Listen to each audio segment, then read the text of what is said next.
Fala pessoal, tudo bem? Eu sou a Gabriela e eu queria conversar com vocês hoje sobre os temas de coluna mais prevalentes nas provas de título da ortopedia. O que não dá para ir para a prova sem saber? Exame físico. Cerca de 20% das questões do TEOT e TARO envolvem o exame físico da coluna. Então, começando. Na hérnia de disco foraminal C7-T1, a compressão radicular provoca hipoestesia e déficit motor, respectivamente, no. Então, basicamente, é exame neurológico. E exame neurológico começa com exame de força. E a gente tem que lembrar o quê? A escala de força, que é graduada em 6. 0, nenhuma contração muscular é vista. Grau 1, existe alguma contração muscular sem movimentação. No grau 2, a gente tem contração e uma movimentação que não vence a gravidade, como o movimento de lateralização. No grau 3, a gente consegue vencer a gravidade, mas não vence nenhuma resistência. Diferente do grau 4, onde a gente consegue vencer alguma resistência, e no grau 5, a gente tem força normal. Lá está ele, aquele nosso diagrama de dermátomos, que assusta, dá um pânico, um medo. Mas o que a gente tem que saber? Os pontos chaves de cada um dele. Então, eu preciso saber os pontos da cervical, alguns específicos da coluna torácica e os da lombar. Começando pela cervical, a gente tem que lembrar que os dermátomos na cervical, eles contornam o braço. Então, eu saio do acrômio para a axila, fazendo esse contorno no braço, certo? Começando por C5, face lateral do braço, C6 até o polegar, C7, face volar do terceiro dedo, C8, face medial do antebraço e T1, face medial do braço. Além do dermátomo sensitivo, a gente tem que saber que raiz inerva qual o músculo principal daquela raiz. Então, C5, eu vou ter o deltoide, força de abdução. C6, eu tenho o extensor do punho, movimento da motinha. C7, eu tenho o tríceps. E o que é que eu quero que vocês prestem atenção aqui?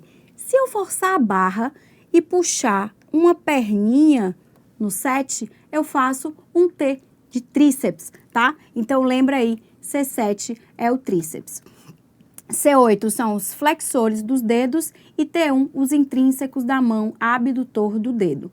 Lembrando também que a gente precisa saber o reflexo de cada raiz. A gente tem na cervical 3 raízes com reflexo. Raiz de C5, reflexo bicipital, C6, reflexo braquioestilo-radial e o C7, o tríceps. Lembra?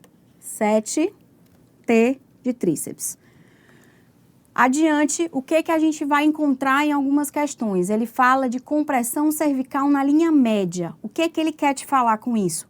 Compressão medular. Se ele fala hérnia foraminal, ele quer saber de raiz. Se na cervical ele falar hérnia na linha média, ele está falando de compressão medular. E aí vão aparecer sinais de compressão medular. Hoffman, reflexo radial invertido, o clono sustentado, o Babinski, a hiperreflexia de membros inferiores, que vai corresponder ao quê? A lesão piramidal. Então, o que é o sinal de Hoffman? No sinal de Hoffman, eu vou fazer uma extensão, uma hiperextensão do terceiro dedo com a percussão rápida da interfalangiana distal, que é esse movimento. Eu vou ter uma resposta anômala de flexão do interdígito, da falange distal, do primeiro e segundo dedo, como se fosse um movimento de pinça repetido. Esse reflexo, ele é anormal e geralmente está presente quando eu tenho uma compressão central acima de C5, C6. O clono já é quando eu faço uma dorsiflexão rápida do pé e eu tenho esse movimento resistido, esse movimento repetido de flexão plantar do pé. Esses são sinais de compressão medular. Compressão na linha média, compressão medular. Seguindo adiante, torácica. Na torácica a gente tem vários dermátomos, mas não tem nenhuma atividade motora importante que a gente precise saber para a prova. Quais são os 4 principais? T4, nível de mamilo, T7, apêndice xifoide, T10, umbigo, T12, virilha ou ilíaco. E aí, como é que a gente vai aprender isso, hein? Lembra lá na aula que a gente viu que existe, e no T10 a gente tem o umbigo? Vocês lembram que o umbigo é redondinho, que o Cláudio comentou com vocês? Então, o 10 é o umbigo, é o redondinho do umbigo, T10, umbigo. E T12, aqui eu vou dar aquela forçada, né? Aquele momento que você faz coisas para vocês aprenderem. Virilha e ilíaco é T12. Lembra do doce caminho da felicidade, aquele doce caminho da virilha te encaminhando para a alegria, tá certo? Eu sei, foi péssimo, vamos seguir em frente. Continuando com o exame da coluna lombar, o exame neurológico. Assim como na cervical, a gente tem que saber qual raiz inerva o quê, quais são os dermátomos responsáveis e quais são os reflexos. Diferente da cervical, a lombar, ela vem com uma posição mais inclinada, mais oblíqua dos dermátomos. Então, T12 ali, aquele doce caminho da virilha, aquela posição inclinada, vem 12, L1, L2 e L3 ali na raiz da coxa, é o dermátomo de L3. L3 faz a flexão do quadril, tá? L4, face medial do joelho, face medial do tornozelo, face medial da perna é L4. L5, essa partezinha aqui do extensor, entre o primeiro e o segundo dedo, tá? Do pé. E S1, flexão plantar do pé. Quais são os músculos principais? L4, dorsiflexão do pé tibial anterior. E L4 também tem uma participação na extensão do joelho, por isso que o reflexo dele é o reflexo patelar, na extensão do joelho. E S1 faz a flexão plantar do pé e o reflexo é o aquileu. Muita gente confunde L5 com S1. O que é que pode ajudar? Lembra que S1 bota o pé para baixo, bota em direção ao solo. Então, S1, solo, pé para baixo, tá certo? S1, flexão plantar do pé, reflexo aquileu. Além disso, a gente tem também, assim como na cervical, alguns testes especiais, alguns sinais especiais para a gente ver a compressão radicular, o estiramento nervoso. A gente tem o teste da perna estendida, que muita gente chama de LASEG, tá? Também é conhecido como LASEG, mas a diferença do LASEG, quando descrito originalmente, é que o LASEG, a extensão da perna começa com flexão do quadril e flexão do joelho, tá certo? De 30 a 70 graus, eu vou ter um nervo ciático estirado, tensionado. Então, eu vou ter, para eu dizer que o LASEG é positivo, que o teste da perna estendida é positivo, eu tenho que ter uma queixa de radiculopatia irradiada, uma dor que desce pela perna, tá certo? Abaixo de 30 graus, o nervo não está tensionado, não é para causar uma dor radicular, e acima de 70 graus já pode ser atribuído a encurtamento muscular. Outra coisa que o exame físico pode ajudar a gente, localizar a hérnia em relação à raiz. Então, eu posso ter uma hérnia lateral à raiz nervosa ou uma hérnia medial à raiz nervosa. E a posição que o meu tronco fica como posição antálgica pode me dar uma dica sobre isso. Se eu tenho uma hérnia lateral à raiz, eu tenho uma hérnia que quando eu inclino o meu tronco para o outro lado, eu vou abrir o espaço que a hérnia está. Então, eu folgo esse espaço entre hérnia e raiz. Então, a minha posição antálgica vai ser para o lado contralateral, tá certo? Já se eu inclino para o lado da hérnia, eu vou espremer a hérnia e causar a dor radicular, a dor descendo pela perna. Já se eu tenho uma lesão medial à raiz, quando eu inclino para o outro lado, eu empurro a raiz para cima da hérnia, eu espremo a hérnia, a raiz contra a hérnia, e isso causa dor do mesmo no outro lado. Então, se eu inclino para o outro lado e a hérnia é medial, eu vou espremer a hérnia e causar a dor. Então, vamos lá para as questões. Na hérnia de disco foraminal C7T1, aquela questão que a gente viu, compressão radicular provoca hipoestesia e déficit motor, respectivamente, no. Então, C7T1 vai sair qual raiz? Raiz de C8. Lembrando, quem é C8? C5, C6, C7, C8. Então, C8 eu vou ter face lateral do antebraço, quinto dedo. Então, quinto dedo, beleza. Terceiro dedo? Não, aqui é C7. Terceiro dedo? Aqui é lesão de C7. Músculos intrínsecos da mão? Beleza. Músculos extensores dos dedos? Não. Extensor do dedo não é raiz de C8. Então, nossa resposta está aí na letra A, quinto dedo e nos músculos intrínsecos da mão. Próxima questão. Na hérnia de disco cervical, a radiculopatia com déficit sensitivo no polegar e indicador, perda de força no bíceps braquial e alteração no reflexo braquio-radial corresponde ao nível. Quem é essa raiz que ele está te perguntando? Radiculopatia, polegar indicador, C5, C6. Então, C6. Bíceps braquial, alteração no reflexo braquio-radial é C6. Então, vamos lá. C4, C5, comprimindo a raiz de C4. Primeiro que no espaço C4, C5 não dá nem para comprimir a raiz de C4, porque quem emerge é a raiz de C5. Então, essa aqui está errada, essa aqui também está errada, porque eu estou falando da raiz de C6. C5, C6, comprimindo a raiz de C5, no espaço C5, C6, eu vou comprimir a raiz de C6. Então, nossa resposta, item D, C5, C6, comprimindo a raiz de C6. Falando da lombar agora. Na hérnia de disco lombar com compressão de raiz de L4, são alterações no exame clínico o déficit sensitivo. Raiz de L4, quem que L4 inerva? Face anteromedial da perna, reflexo, extensão de joelho patelar e movimento tibial anterior. Então, o déficit sensitivo vai ser no dorso do pé? Não, dorso do pé é L5. Medial da perna? Sim. Reflexo patelar? Sim. Vamos ver os outros. Na borda lateral do pé é S1. Reflexo aquileu? Aquileu é o quê? Solo. S1 também. D. Anterolateral da perna e do reflexo tibial posterior? Quem é o tibial posterior? Anterolateral da perna, quem é lateral da perna? S1. Então, nossa resposta, medial da perna e reflexo patelar. Beleza? Só uma observação aqui, pessoal. A gente geralmente é cobrado também de fazer a diferença entre a claudicação neurogênica e a claudicação vascular. A claudicação neurogênica, ela geralmente está presente na estenose da coluna. E o que acontece?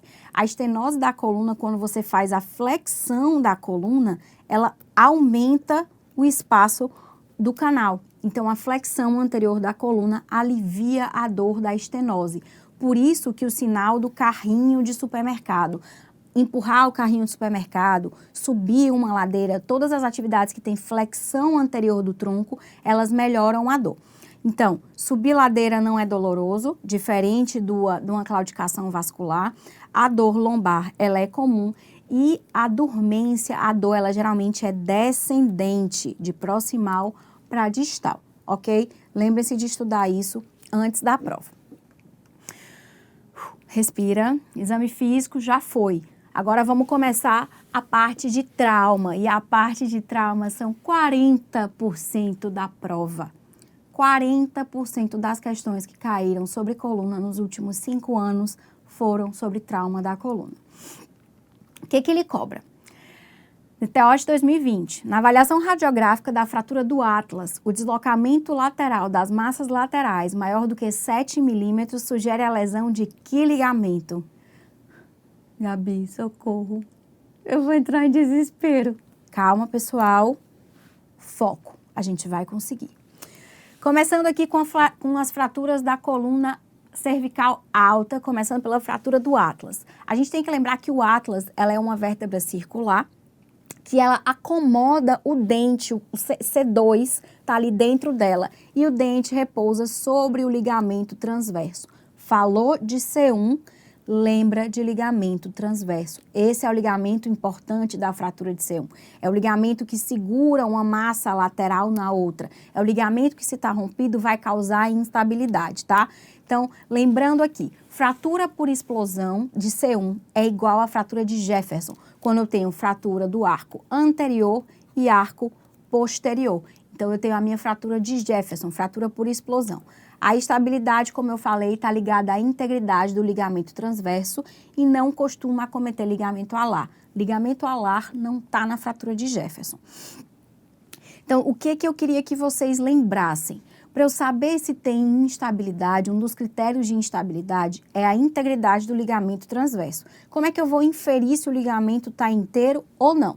Eu posso usar a regra de Spence. A regra de Spence é uma medida radiográfica. Você vai usar na na incidência transoral.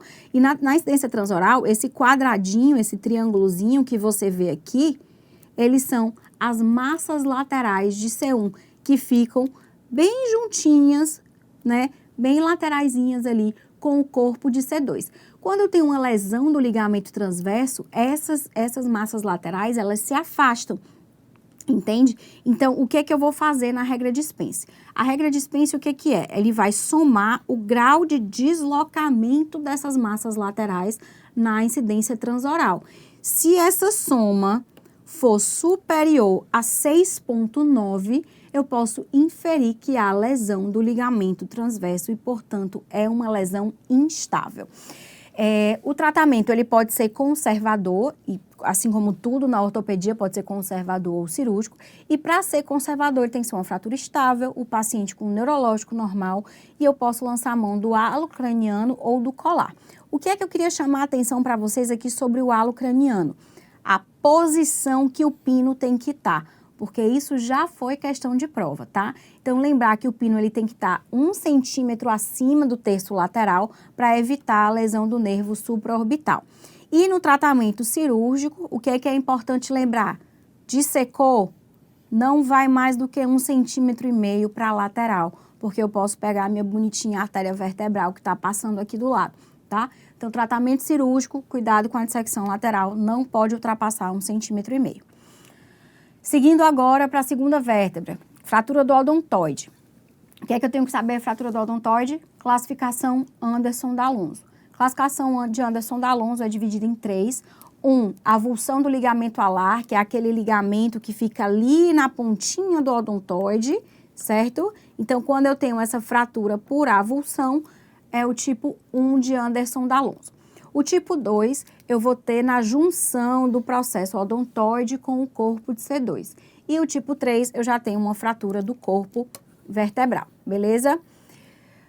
Posteriormente, Grauer e Roy Camille vieram e modificaram o tipo 2 de Anderson-D'Alonso e dividiram o tipo 2 em 3 subtipos. O 2A, que é um traço transversal, o 2B, que é um traço de antero-superior para póstero-inferior, e o tipo 2C, que é de antero-inferior para póstero-superior. Por que é importante eu saber disso? Porque isso vai me ajudar na hora do tratamento, que assim como na ortopedia, né, tudo pode ser conservador ou cirúrgico. No tratamento cirúrgico, ele vai ser reservado para aqueles que podem causar, aqueles que podem ter uma pseudoartrose. Pacientes jovens, desvio de fratura acima de 5 milímetros, angulação maior do que 10 graus, déficit neurológico, diminuição substancial da fratura e quando aquele paciente não pode ser imobilizado. Então, o paciente já está ali com politrauma, tem um monte de coisa, não vai dar para ficar imobilizado, a imobilização não vai ficar boa. Vamos fazer então um parafuso de tração. E o que é que eu quero que vocês lembrem desse parafuso de tração? Ele vem de anterior para posterior. Então, eu entro de frente, tá aqui meu odontoide, eu vou entrar de frente para trás, tá certo? E ele é um parafuso de tração, então eu preciso trazer o fragmento, dar compressão no fragmento. Isso eu só vou conseguir no tipo 2A e 2B. Por quê? Se é um parafuso de tração, e eu vou passar no 2C, desculpa, eu vou passar aqui, vou passando o parafuso e o fragmento vai indo e não vai ter compressão e não vai dar nada, não vai ajudar em nada. Então, tipo 2C não é bom para parafuso. O bom para parafuso é o tipo 2B, ok? Seguindo adiante, seguimos com fratura de C2, mas agora é uma fratura da pars interarticular de C2, é a fratura do enforcado, que nada mais é do que a espondilolistese traumática C2-C3. Tenho que lembrar o quê? É fratura da pars interarticular, ok? E ele costuma alargar o canal medular, por isso que a alteração neurológica não é tão comum, com exceção no tipo 1 da fratura do enforcado. Então, a classificação é a classificação de Levine-Edwards, e eu sei, dá vontade de chorar, mas se mantenha forte que vai dar tudo certo. Tem que saber a classificação de Levine-Edwards e, mais importante, tem que saber o mecanismo de lesão ligado a cada tipo. Então, o tipo 1 de Levine-Edwards, eu tenho, ó aqui a minha imagem, eu tenho mínimo desvio sem evidência de angulação. Já no tipo 2, eu tenho uma translação com angulação e tenho lesão do espaço C2, C3. No tipo 3, eu tenho muita angulação e nada de translação, tá? E no tipo 2A, angulação sem translação. E no tipo 3, eu tenho luxação facetária, ok? Lembrando, mecanismo de lesão, eu tenho que saber qual é o mecanismo de lesão para que tipo. Nessa hora dá vontade de rezar. Então, pensa no mecanismo de lesão como se ele fosse um contínuo de lesões. Ele não é, mas pensa como se fosse. Então, você vai começar rezando, pedindo para Deus, fazendo a hiperextensão, que ele te ilumine. Então, você, em desespero, bota a mão na cabeça e faz uma compressão axial. Então, tipo 2, hiperextensão, compressão axial. Deus toca o teu coração e diz, estuda, filho. Então, você abaixa a cabeça para começar a estudar. E tem uma distração, porque o residente, ele está sempre distraído, né? Então, ele se distrai um pouquinho ali no estudo, mas depois ele bota a mão na cabeça de novo e volta a estudar. Então, eu sei, foi péssimo. Mas, enfim, aprendam. Hiperextensão tipo 1, tipo 2, hiperextensão com compressão axial. Tipo 2A, flexão com distração. Tipo 3, flexão com compressão. E o que é que vocês não podem fazer? Não... Ai, cadê eu? Não pode fazer tração no tipo 2A. Não pode de jeito nenhum fazer tração no tipo 2A. Porque se o meu mecanismo de lesão foi uma distração, como é que eu vou fazer tração e aumentar essa distração? Então, não pode nunca fazer tração no tipo 2A, ok? Respira fundo e vamos seguir para a fratura subaxial. Fratura subaxial, classificação de Allen-Ferguson, aquela coisa enorme. Tem que ter pelo menos uma ideia daquilo, mas tem que saber também classificação AO, tá bom? E os dois critérios de instabilidade mais importantes são a classificação de Slicks e a instabilidade de White-Punjabi. O Slicks, ele vai levar em consideração a morfologia da lesão, a integridade do disco ligamentar e o status neurológico. Menor ou igual a 3 é um tratamento conservador, 4 fica a critério do cirurgião, maior ou igual a 5 é instável, tratamento cirúrgico. E prestem atenção, no Slicks a rotação é o que pontua 4, tá bom? Isso aqui mais na frente a gente vai ver que é diferente da toracolombar. White-Punjabi. O que aprender de White-Punjabi? Você tem que saber quem pontua 2 e quem pontua 1. É mais fácil saber quem pontua 1, porque só tem 3. Então, lembrar que lesão radicular pontua 1, diminuição do disco pontua 1 e antecipação de carga também pontua 1. Como é que a gente vai aprender isso? Descarga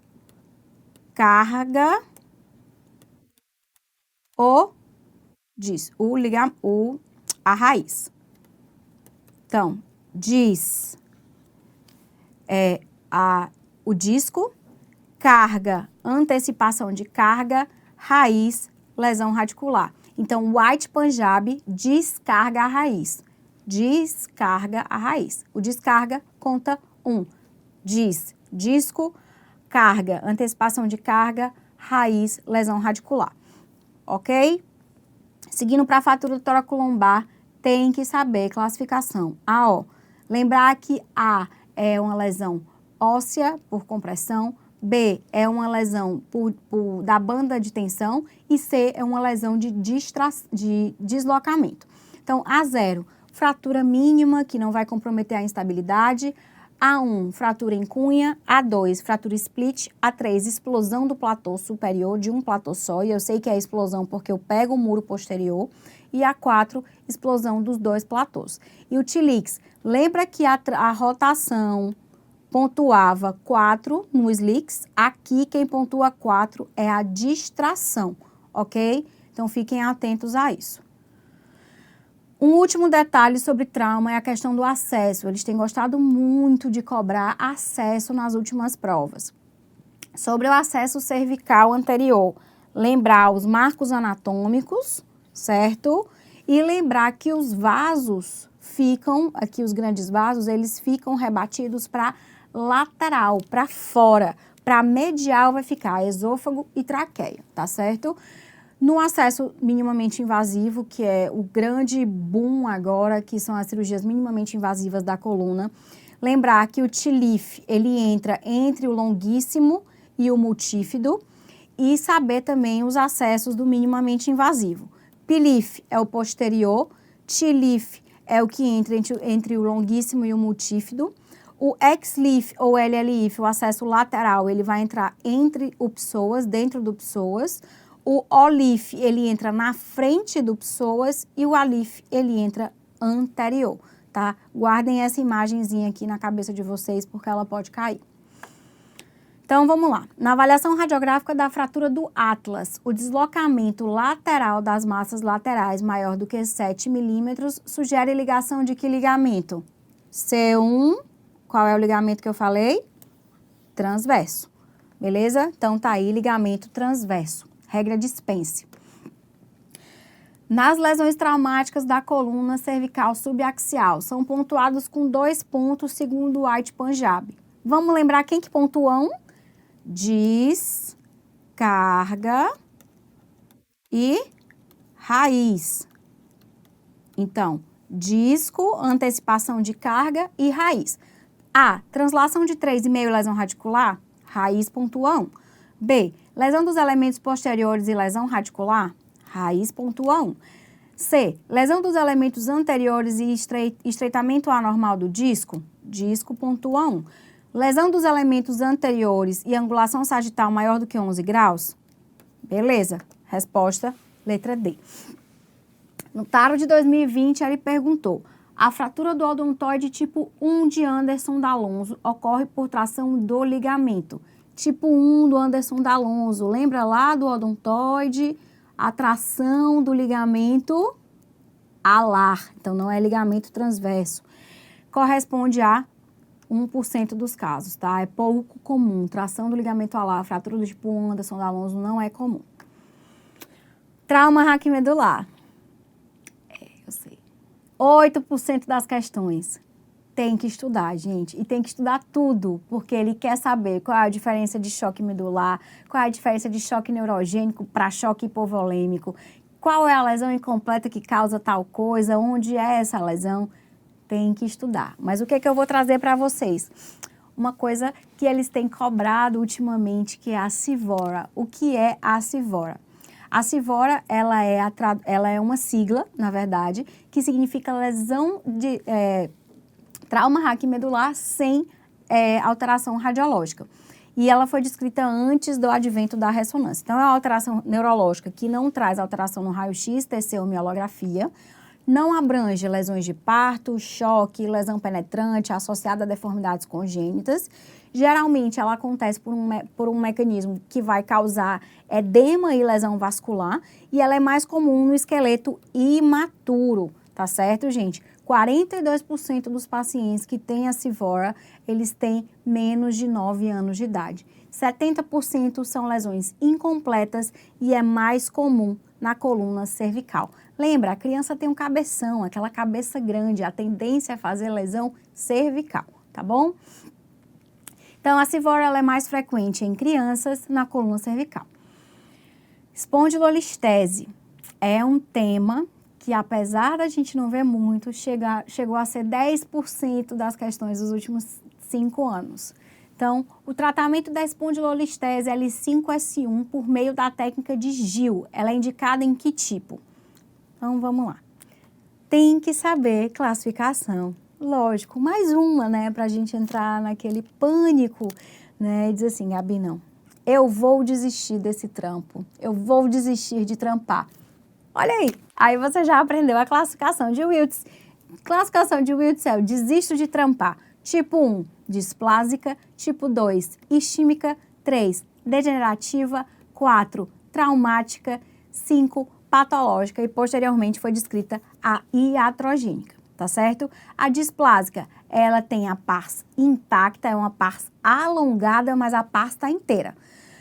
Na isquímica, também L5-S1, mas a pars está rompida, tem lesão da pars, tá? E são pacientes jovens. L4, L5, a degenerativa é mais em L4, L5, mulheres de média idade, tá bom? Então, desisto de trampar.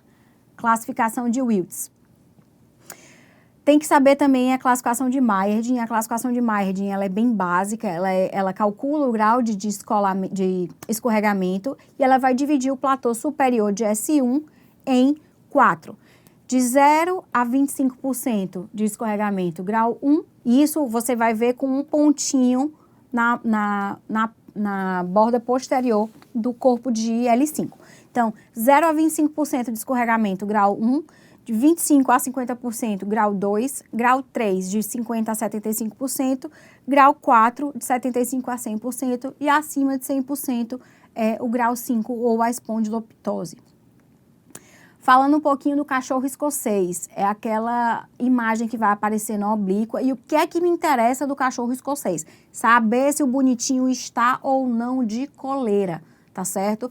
Essa imagem eu acho ela bem legal, ela mostra bem direitinho o que é que cada parte do cachorro representa e você consegue, então, enxergar o cachorrinho aqui, né, ó, o focinho, o pescoço, a orelhinha e aqui o colar, a coleira. Então, nessa imagem aqui, eu tenho lesão da pars, eu tenho uma espondilose, né, da pars. Além disso, saber a técnica de Gill. A técnica de Gill, ela é usada para o tratamento da espondilolistese ístmica, onde ele vai procurar o defeito da pars e a partir daquele defeito ele vai fazer a laminectomia e liberar a raiz de L5, porque quem está acometida na espondilolistese ístmica é a raiz de L5, ok? Então, o tratamento da espondilolistese L5-S1 por meio da técnica de Gill, ela é indicada no tipo ístmico. Se eu vou atrás do defeito da pars, quem é que tem defeito da pars? Espondilolistese ístmica. No tratamento da espondilolistese L5-S1, a técnica de Gill corresponde a, acabei de falar, laminectomia descompressiva de L5. Tá vendo como eles gostam de espondilolistese? Próxima questão, caiu no TEOS de 2020. Na espondilolistese ístmica, quando sintomática, a raiz mais frequentemente acometida é a raiz de... Se é o espaço L5, S1, que é o mais acometido, a raiz que eu pego é a raiz de L5, ok? Da prova escrita, o que mais cai é isso. Mas tem essas duas bonitinhas aqui, que não tem tanta questão na prova escrita, mas quando você chega na sua estação prática, tá lá. E ela pergunta o quê? Traça o ângulo de Cobb para mim. Então, a gente tem que saber traçar o ângulo de Cobb, identificar qual é a curva principal, saber qual é a vértebra apical, qual é a vértebra neutra, tá? Então, alguns conceitos. A vértebra apical é a vértebra que mais se afasta do centro da curva. Então, pensa, a escoliose é como se fosse uma curva, ela é uma curva, né? Então, ela é um círculo. Então, existe um centro para esse círculo e existe uma vértebra que está mais longe do centro desse círculo. Essa é a vértebra apical. Temos que saber também a vértebra neutra. A vértebra neutra é aquela vértebra que você vê ela de frente, é a vértebra menos rodada, ok? Tenho que saber identificar também quem são as vértebras terminais, porque para traçar o ângulo de Cobb eu preciso saber onde está o platô superior da vértebra proximal e o platô inferior da vértebra distal, para então traçar o ângulo entre elas. Então, platô superior da vértebra proximal, platô inferior da vértebra distal, aqueles que estão mais inclinados para dentro da curva. Então, traço uma perpendicular entre elas e esse é o ângulo de Cobb. Porque o ângulo de Cobb, na verdade, é saber onde esses platôs se cruzariam. Então, às vezes é tão pequeno que eu não consigo fazer isso traçando uma linha. Então, eu tenho que fazer as perpendiculares, ok? Pois é, classificação de Lenk, tem que saber, tá? Então, Lenk, ele leva em consideração as curvas estruturadas. O que é uma curva estruturada? A gente tem que começar com isso. A curva estruturada, ela é aquela que na inclinação, ela não diminui de 25 graus. Então, fiz o raio-x panorâmico com inclinação lateral. A minha curva é maior do que 25 graus, ela é uma curva estruturada e deve, portanto, ser considerada para a classificação de Lenk. Lenk dividiu os padrões da escoliose idiopática e só idiopática, Lenk só classifica idiopática, em 6 tipos. Torácica principal é a que eu gosto de chamar de a menina dos olhos de Lenk. Então, sempre que eu falar ela, é a torácica principal, ok? Eu tenho ela, tipo 1, é só ela, só a curva torácica principal é estruturada. No tipo 2, eu tenho ela e a de cima. 3, ela e a de baixo é a tóraco-lombar-lombar. No tipo 4, todas elas, ela e a de cima, ela e a de baixo. Tipo 5, só a de baixo. E no tipo 6, ela e a de baixo, mas a de baixo é maior. Ou seja, o COB da tóraco-lombar no tipo 6 é maior do que a torácica principal. E essa é a diferença do tipo 6 para o tipo 3, que no tipo 3 também é uma curva torácica principal e tóraco-lombar. Só que aqui a maior no tipo 3 é a torácica principal.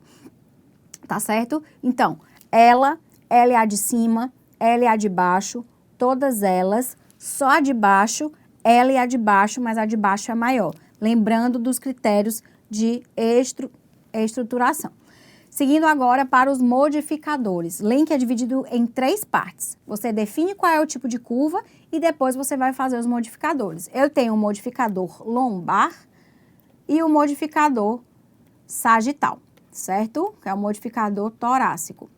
O que é que eu preciso saber do modificador lombar? O modificador lombar vai ser a relação da linha centro-sacral com os pedículos do ápice da curva, certo? Dos pedículos da vértebra apical da curva lombar. Se a linha centro-sacral passa entre os 2 pedículos, se os pedículos abraçam a linha centro-sacral, ele é um modificador lombar A. Se essa linha centro-sacral beija o pedículo ou bisseca o pedículo, ela é uma tipo B, ela está ali encostadinha no pedículo. Se a linha centro-sacral está lá nos cafundó, ela é o tipo C. Se ela está passando distante do pedículo, ela é um modificador C. Então, Lenk começa com um número, depois uma letra. Por último, vem o modificador sagital, que eu vou calcular a cifose torácica de C5 até 12. Como é que eu calculo essa cifose? Vou lá no platô superior de T5, platô inferior de T12 e traço esse COB. Se o COB for menor do que 10, eu tenho uma curva hipocifótica, menos. Se eu tenho 10 a 40 graus, normocifótica, N. Acima de 40 graus é o modificador mais. Então, eu tenho um modificador sagital menos N ou mais. Então, classificação de Lenk, um número, uma letra e um símbolo, ok? Um último detalhe, que quando cai sobre cifose de Sherman, o que cai são os critérios de Sorensen. Então, lembrem deles, certo? Saibam calcular o COB e saibam os critérios de Sorensen. Sherman tem o Sherman típico, tem o Sherman atípico, isso vocês já estudaram, vocês já sabem. O que eu quero que vocês lembrem são os critérios de Sorensen. Encunhamento de 5 graus em pelo menos 3 vértebras adjacentes, 3 vértebras seguidas com encunhamento de 5 graus. Irregularidade na placa terminal e uma cifose torácica acima de 50 graus. Beleza? É isso, gente. Respira. Não chora, tá? Vocês estão sabendo, vão arrasar na prova. Um beijo, até a próxima aula.